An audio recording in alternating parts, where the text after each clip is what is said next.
இப்போ நம்ம பார்க்க போகிறது டிசைன் திங்கிங் அப்படிங்கிற ஃப்ரேம் ஒர்க் பற்றி தான் பார்க்க போகிறோம். இந்த டிசைன் திங்கிங் அப்படிங்கிற ஃப்ரேம் ஒர்க்கை இந்தியா அளவில் முதல்ல கொண்டு வந்த கல்லூரி எது அப்படின்னா எந்த இன்ஸ்டிடியூஷன் அப்படின்னா நம்மளுடைய எஸ்என்எஸ்சி இன்ஸ்டிடியூஷன் தான்.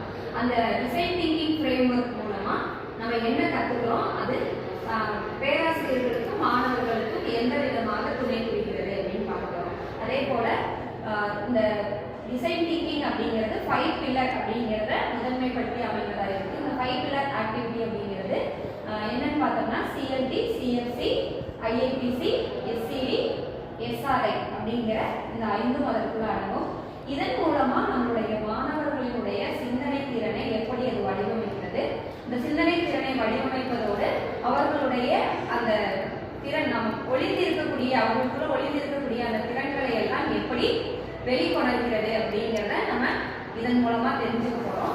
இதுல பயனடைந்த மாணவர்கள் மிகுதியாக இருக்காங்க.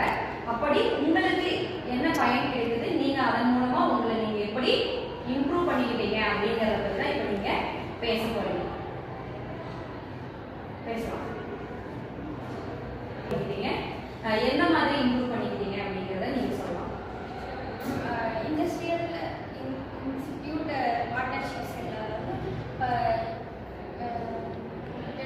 இன்டர்ன்ஷிப் பண்ணுறது மூலியமா எங்க போனீங்க இன்டர்ன்ஷிப் கேட்க? நியூ ஸ்ட்ராட்டஜிஸ் புதுசாக நாலேஜ் கெயின் பண்ண முடியுது. டிஜிட்டல் மார்க்கெட்டிங் பற்றி இவ்வளோ நிறைய இதுக்கு முன்னாடி அதை பற்றின நாலேஜ் உங்களுக்கு இருந்ததா?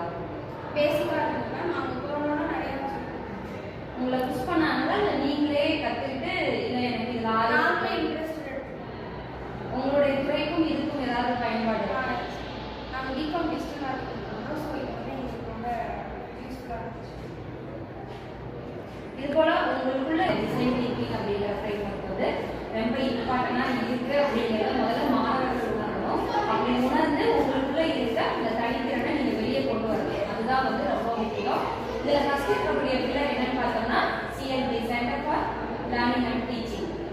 அதுக்கடுத்து சிஎஃப்சி, சென்டர் ஃபார் கிரியேட்டிவிட்டி. இந்த கிரியேட்டிவிட்டி மூலமாக தான் இன்னைக்கு இருக்கிற நம்ம கல்லூரி மாணவர்கள் மிகுதியாக அவங்களுடைய அந்த திறனை வந்து வெளியே கொண்டு வந்துட்டு இருக்காங்க ஒவ்வொரு மாணவர்களும். அதில் உங்களுக்கு ஏதாவது அனுபவம் இருந்தால் நீங்கள் அதை ஷேர் பண்ணணும். ஸ்வேதா,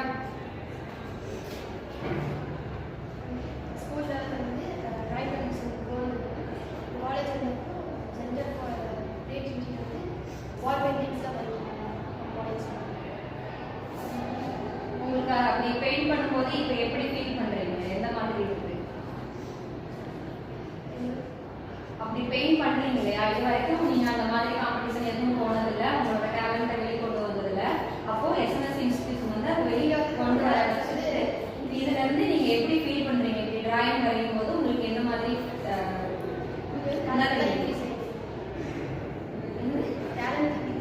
டேலண்ட் இன்க்ரீஸ் ஆகிருக்கு? இதுலேருந்து நீங்கள் மேலும் மேலும் நல்லா டிராயிங் பண்ணி ஒரு நல்ல லெவலில் வந்து இம்ப்ரூவ் ஆகணும் அப்படிங்கிறதுக்கு வாழ்த்துக்கள்.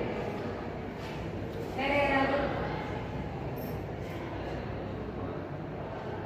இந்த ஸ்கூல் லெவலில் புக் கேம்பை அட்டென்ட் பண்ணியிருக்கீங்களா? யாராவது ஒரு பேப்பர் படிக்கிற ஒரு சப்ஜெக்டே படிக்கிறோம். நம்ம டிசைன் திங்கிங் அப்படிங்கிறது ஒரு சப்ஜெக்டாக செகண்ட் இயரில் படிச்சிருக்கீங்க அப்படிதானே? இதை வச்சு நீங்கள் என்ன கற்றுக்கிட்டீங்க அப்படிங்கிறத நீங்கள் பேசணும். நீங்கள் பேசுறது மூலமாக தான் எல்லாருக்கும் அது போய் சேரும். நீங்கள் ஏதாவது சொல்லுங்க. பரவாயில்ல, என்ன தெரியுதோ சொல்லுங்க. 5 பில்லர் ஆக்டிவிட்டியில 5ஆவதா இருக்கக்கூடியது எஸ்ஆர்ஐ, சோசியல் ரெஸ்பான்சிபிலிட்டி இனிஷியேட்டிவ் அப்படின்னு சொல்லுவாங்க. இந்த பில்லர் மூலமா நீங்க என்ன உங்களுடைய டேலண்ட்டை வெளியே கொண்டு வந்தீங்க, அதனுடைய எக்ஸ்பீரியன்ஸ் என்னன்னு யாராவது ஷேர் பண்ணிருப்பாங்க?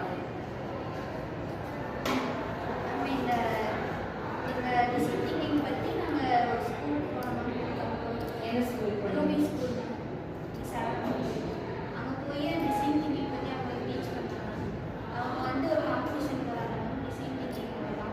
அவங்க ஐடியா கேட்டாங்க, நம்ம அந்த ஐடியா இந்த மாதிரி பண்ணுவோம். அது வந்து நம்ம ஸ்டூடெண்ட் கூட நீங்கள் இல்லாத போது உங்களுக்கு எப்படி ஃபீல் பண்ணுவீங்க? புதுசாக ஒரு ஸ்கூலில் போய் அவங்க நீங்கள் இது வரைக்கும் ஒரு ஸ்டூடெண்ட்டாக இருந்திருக்கீங்க, நீங்கள் அந்த இடத்துல வந்து ஒரு ஸ்டூடெண்ட்டுக்கு கற்றுத்தர போயிருக்கீங்க அப்படிங்கும்போது அந்த இடத்துல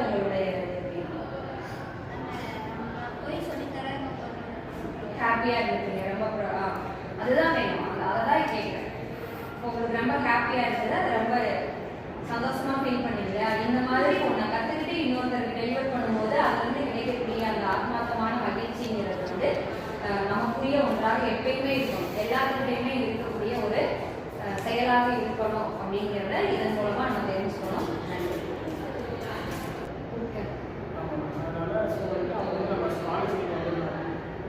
அவங்களுக்கு போயிட்டு இந்த டிசைன் திங்கிங்லாம் என்னென்ன பண்ணணும், இதுக்கு எல்லாம் ஒரு 5 இயர்ஸ்க்கு எல்லாம் பண்ணணும், இப்போ ட்ராயிங் பண்ணணும் போயிட்டு அந்த கிளாஸை அவன் வந்து காலேஜ் அட்டன் பண்ணணும் அவங்க போயிருக்காங்க. அட்டன் பண்ணி எந்த செயலையும் கவனம் செலுத்தாத மாணவர்கள் கூட என்ன பண்றாங்க, கவனம் செலுத்தி அவங்க கிட்ட ஒரு டேலண்டா நம்ம